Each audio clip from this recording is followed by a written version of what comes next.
नमस्कार प्रिय छात्रों।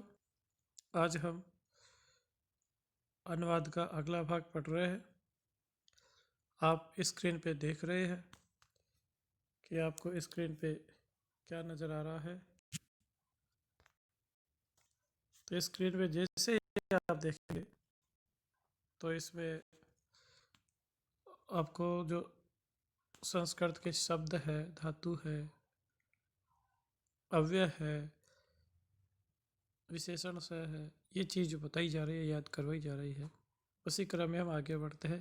तो सबसे ऊपर भाग क को छोड़ करके ख है, अर्थात धात्विय है। तो सबसे पहली धातु देखिए, क्रि धातु है। क्रि का अर्थ कोष्टक में दिया गया है, करना है। अस धातु है, अस का अर्थ होना है, अर्थात इससे पूर्व में हमने जो भू धातु पढ़ी है यह उसी का पर्यायवाची है। भू का अर्थ भी होना है, रहना है। अस का अर्थ भी यही है, चोर अर्थात चुराना है। चिंत यानी चिंता करना है, सोचना है। कथ अर्थात कहना है।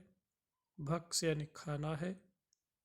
अब इसके बाद जो अव्यय है वो है ग में इत्थम। इत्थम यानी ऐसे, इस प्रकार, तथा, वैसे, यथा, जैसे, कथम, कैसे, अपि, भी, एव, ही, च, और, किंतु, परंतु।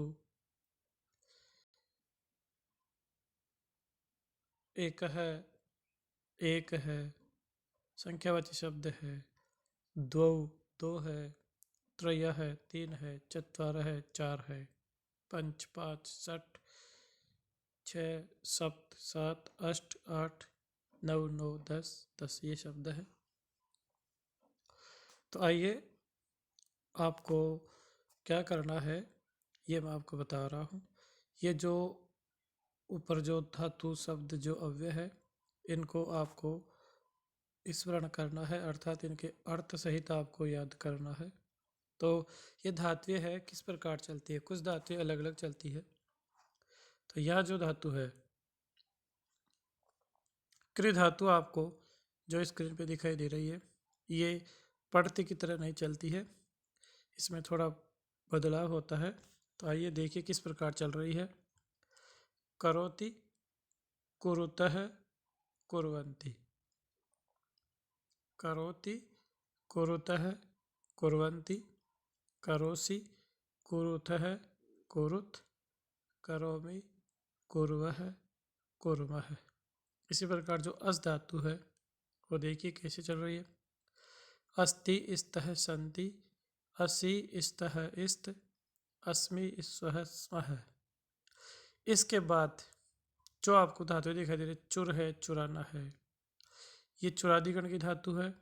अब ये चुर का चोर होके चलेगा, चोर यति।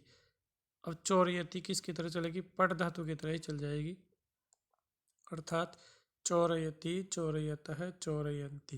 इस प्रकार आप बना सकते हैं।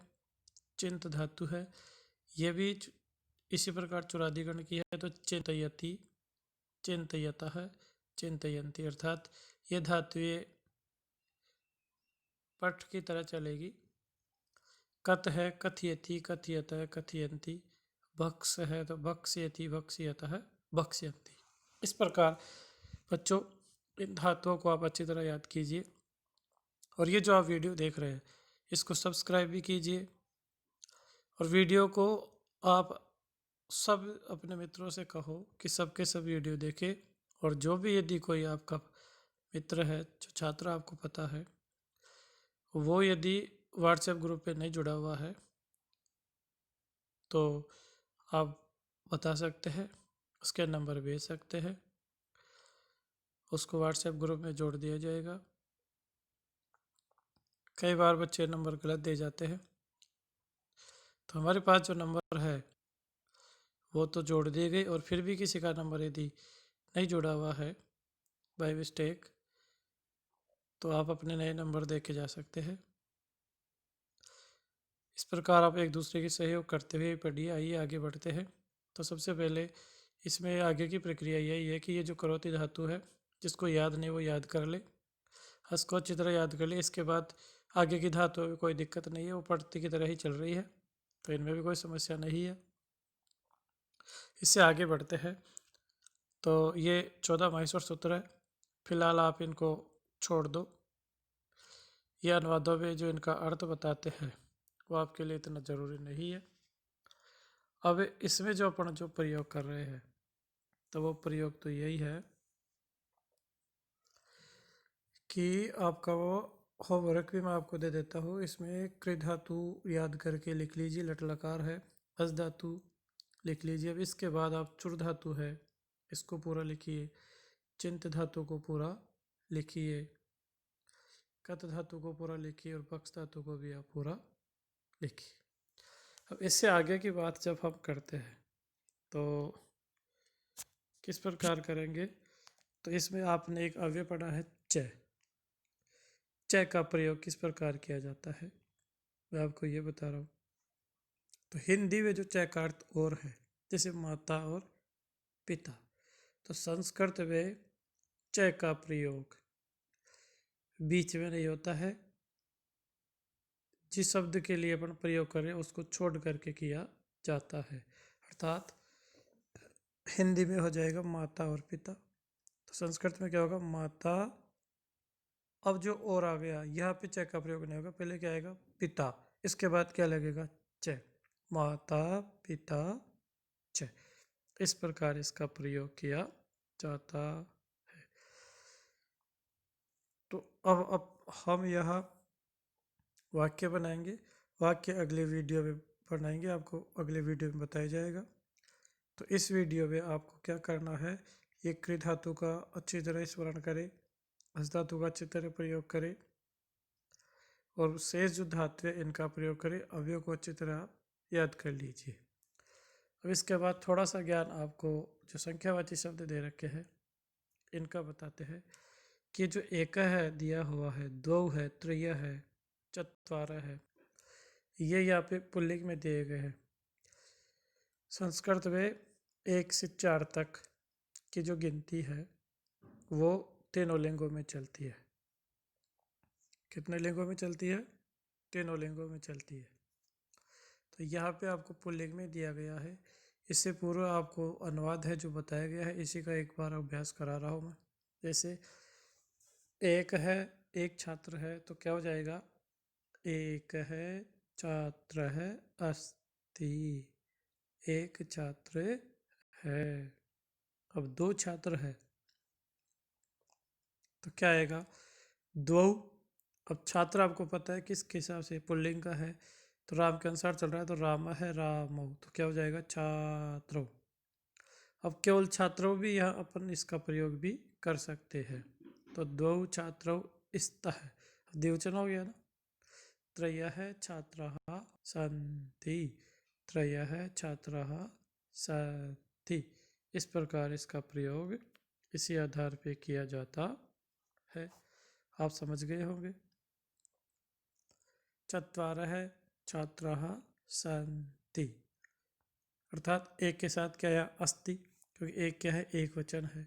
दो के साथ क्या आया, स्तः, क्योंकि द्विवचन है। और तीन के साथ क्या आया, संति, क्योंकि बहुवचन। अब दो से अधिक कितने हो, संति का प्रयोग हो जाएगा।